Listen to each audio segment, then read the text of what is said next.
সেই হাদিস এটা।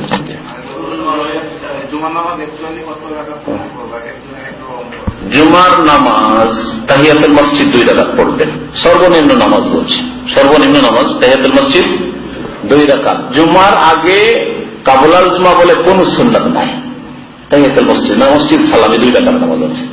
তারপরে ফরজ নামাজ 2 রাকাত, কত হইল 4। তারপরে যখন ফরজ নামাজ শেষ হয়ে যাবে, যদি মসজিদে পড়েন তো নবী সাল্লাল্লাহু আলাইহি ওয়াসাল্লামের হাদিস মোতাবেক 4 পড়বেন, আর যদি বাড়িতে চলে আসেন তাহলে 2 পড়েছেন নবী সাল্লাল্লাহু আলাইহি ওয়াসাল্লাম বাড়িতে এসে, সুতরাং 2 পড়বেন। তাহলে কত হলো 4 4 8 রাকাত অথবা 6 রাকাত বাড়িতে পড়লেন। 6 রাকাত নামাজ এনাফ, যথেষ্ট। আর এইটা হচ্ছে সুন্নাত।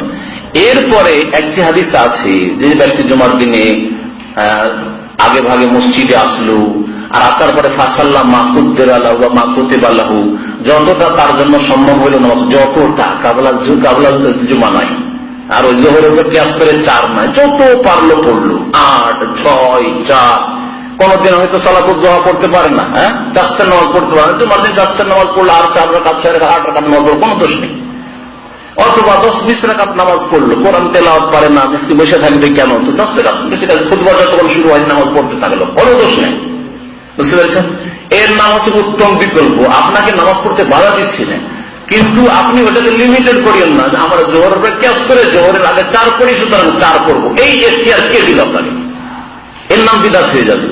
আর উত্তম বিকল্প হচ্ছে আপনি বেশি পড়তে চান, আপনার 2 তাহিয়াতুল মসজিদ পড়ার পর আরো মনটা চাই, আরো 2 আরো 4 আরো 6 8 10 20 পড়েন না কেন? যতক্ষণ খতিব খুতবা শুরু না করে ততক্ষণ নামাজ পড়তে থাকেন নফল। খুতবা শুরু আর নফল পড়া চলবে না। তখন কেউ যদি আসে মাত্র 2 রাকাত নামাজ পড়ে বসবে।